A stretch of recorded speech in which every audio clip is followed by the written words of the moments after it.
안녕하세요. 반갑습니다. 오늘은 풍납토성이 위치하고 있는 풍납동을 살펴보겠습니다. 말씀드릴 순서는 먼저 풍납동과 풍납토성을 간단하게 둘러보고 도시재생 추진 상황, 그리고 풍납일동 동네 탐방에 이어서 도시재생 추진 한계 및 개선 방향, 마지막으로 역사 문화 도시를 위한 도시재생과 재개발 병행 추진 필요 순으로 말씀드리겠습니다. 그럼 순서에 의해서 풍납동을 소개해 드리겠습니다. 풍납동은 서울의 동쪽에 위치하고 있으며 행정구역상은 서울 송파구 풍납동이고 송파구청의 홈페이지의 설명서를 의하면 풍납동은 잠실의 이 지역 생활권으로 분류하고 있습니다. 또한 동명 유래에 의하면 풍납동은 마을의 바람들이성, 즉 풍납토성이 있으므로 바람들이 또는 풍납리로 불리게 되었다고 합니다. 그럼 풍납동 주변 지역을 살펴보겠습니다. 지금 보이는 지역은 풍납동 건너편의 천호역과 천호 사거리 부근 지역입니다. 그리고 지금 보시는 지역은 천호동이고 멀리 한강이 보입니다. 아래쪽에는 토성이 살짝 보이고 풍납동의 아파트도 보이기 시작합니다. 고층 아파트를 포함하여 아래쪽 저층 건물이 즐비한 지역이 풍납 1동 지역입니다. 풍납 1동과 풍납 2동은 풍납 토성 등 문화재와 관련하여 그동안 개발이 제한되어 왔습니다. 풍납 1동과 풍납 2동을 몇 개의 권역으로 구분하여 주택을 존치할 권역과 철거할 권역으로 구분하였으며 이 권역은 완공 관련 유적이 분포할 것으로 추정되는 핵심 지역이어서 주택을 철거할 예정이고 3권역은 존치 예정으로 현재 도시재생을 추진하고 있습니다. 풍납동을 한마디로 표현한다면 역사와 문화가 공존하는 고즈넉한 미래의 주거지역이라고 할 수 있을 것 같습니다. 참고로 풍납토성을 잠깐 소개하고 본격적으로 말씀드리겠습니다. 풍납토성은 삼국시대 충적대 지상에 구축한 백제의 성과 토성을 말합니다. 아울러 이러한 토성을 따라 산책할 수 있는 탐방로가 조성되어 있는데요. 풍납 토성 탐방로는 토성길과 전통시장계의 백제역 사기를 잇는 총 3.8km의 탐방로입니다. 이어서 현재 진행되고 있는 도시재생 등의 추진 상황을 살펴보겠습니다. 먼저 도시재생 사업의 경우 풍납동 도시재생 사업의 목표는 주민이 주인되는 풍납, 지붕 없는 박물관 마을로 설정하고 관련 사업 추진을 위한 용역 등을 진행하고 있다고 합니다. 참고로 풍납동 도시재생 사업은 3권역을 대상으로 2019년 서울형 도시재생 활성화지역 후보지로 선정되었으며 현재는 관련 도시재생사업 추진을 위하여 2021년 6월까지 도시재생 활성화계획 용역을 진행 중에 있습니다. 또한 풍납토성에 대한 체계적인 관리와 풍납동 지역 주민에 대한 지원에 필요한 법적 근거가 되는 풍납토성 보존 및 관리에 관한 특별법이 2020년에 제정되어 2021년 6월 10일부터 시행됨으로써 보존과 개발이 속도감 있게 추진될 것으로 기대하고 있습니다. 그럼에도 불구하고 이 권역의 보상 및 이주가 늦어지고 있는 것과 도시재생 사업이 추진될 3권역의 주거 환경 개선 방향을 알 수 없는 것은 아쉬움이 남는 상황입니다. 그렇지만 금년 6월까지 진행 중인 용역의 방향성이 제시될 것으로 많은 기대를 하고 있습니다. 이어서 풍납동의 3권역 중 풍납 1동을 걸어서 현장을 살펴보겠습니다.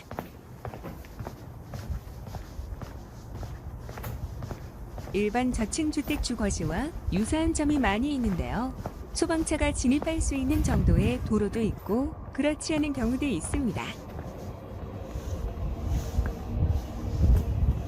이곳은 주택을 존치하면서 도시재생을 추진할 지역인데요. 이곳은 천호역을 걸어서 갈 수 있고 백화점과 이마트 등 편의시설 등이 가까이 있어 살기 좋은 풍납 1동인데요. 보상과 철거한 집터에 주차장 또는 공원 등을 설치하여 고즈넉하고 여유로운 지역이라서 살기가 편리하다는 말씀을 하십니다.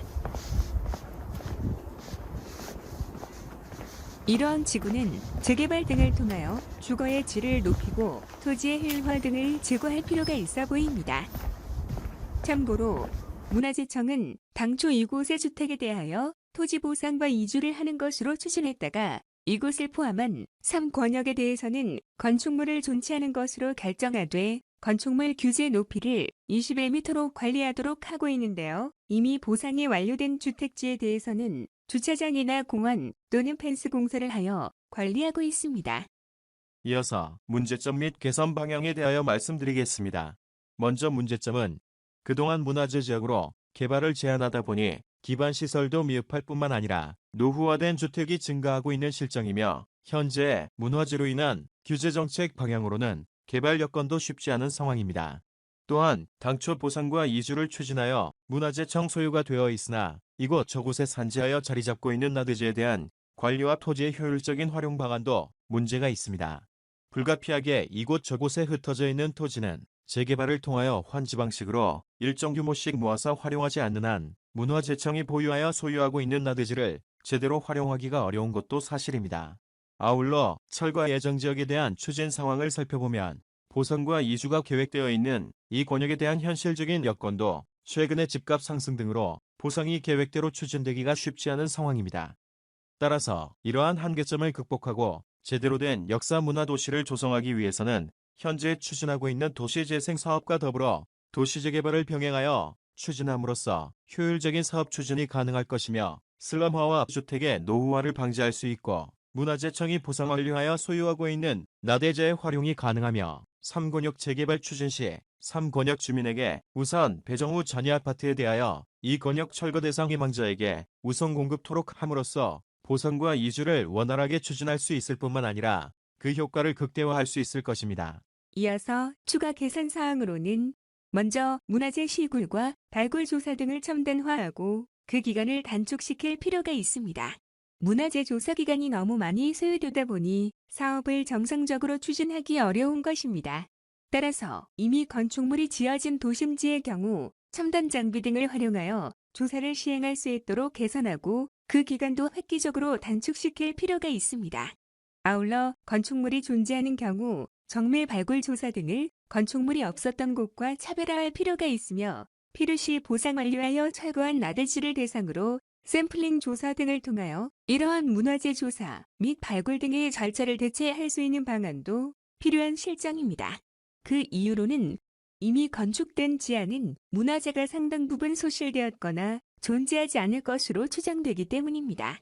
간단한 예를 들자면 기초의 집안이 안반층이 아닌 이상 상부층의 규모와 하중에 따라 기초 깊이와 구조가 달라지는데요. 1층 주택의 경우라 하더라도 개별 정화조 설치와 각종 배관 공사 등을 고려할 때 최소 지하 2m 정도 이상은 소실 영향권이고 건물의 규모가 커질수록 그 깊이는 더 깊어지게 됩니다. 만약 지하층이 있는 경우에는 약 4m 정도 손실되었을 것으로 추정됩니다. 그 이상의 층의 경우에는 지하층 여부에 따라 약간씩 차이는 있으나 그 이상 깊이에서 손실이 되었을 것으로 추정됩니다. 따라서 풍납동의 3권역의 경우 3층 내지 4층의 건축물이 상당수인 점을 고려할 때 문화재는 존재하지 않거나 거의 소실되었을 것으로 추정됩니다. 결국 향후 재개발 추진 시 지하 3m 내지 4m의 깊이에 대하여 몇 년의 기간이 소요될 문화재 발굴 조사 등을 할 수 있다는 얘기가 되는데요.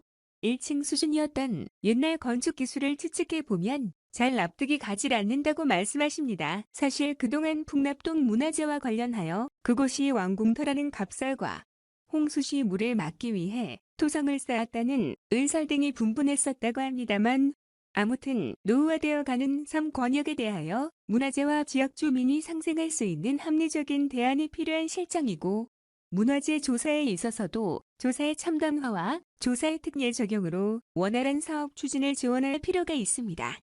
또한 역사 문화도시 조성공사가 완료되는 시점이 되면 국내외 수많은 관광객이 방문할 것으로 예상하고 있는데요.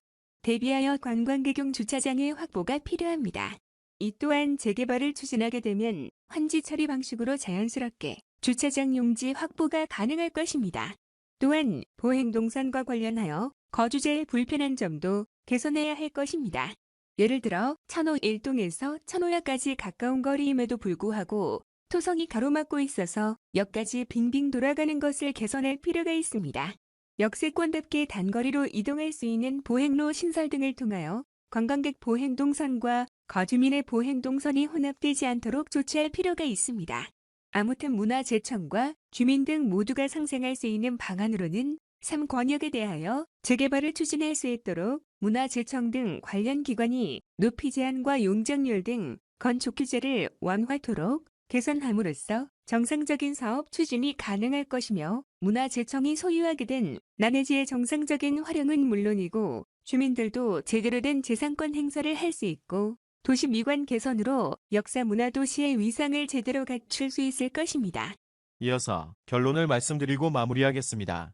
풍납토성은 그동안 문화재 보존과 관련한 논쟁도 있었고 문화재 지역으로 인한 개발이 지연된 것도 사실입니다만 3권역에 대하여 도시재생 관련 사업을 추진하기로 하였고 2021년 6월부터 풍납토성 보존 및 관리에 관한 특별법이 시행됨으로써 풍납토성의 보존과 지역 개발을 병행할 수 있는 계기가 마련되었습니다.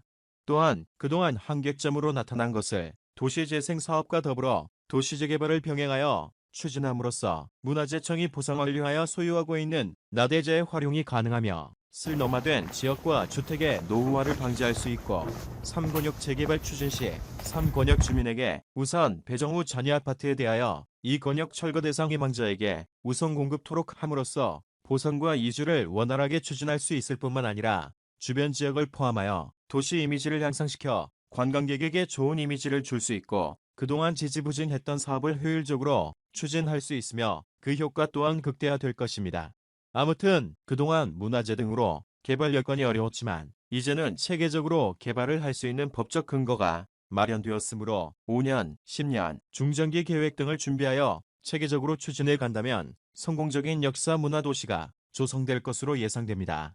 아울러 본격적인 사업을 추진하기 위해서는 여러 가지 현안 사항을 해결해야 가능할 것으로 판단되므로 현안 사항을 총괄할 담당 조직을 신설하고 공공재개발이나 민간재개발 등 재개발을 추진할 수 있도록 특별계획구역과 특별건축계획구역으로 지정하고 용적률과 층수 규제 완화 등 제도적 지원이 필요한 실정입니다.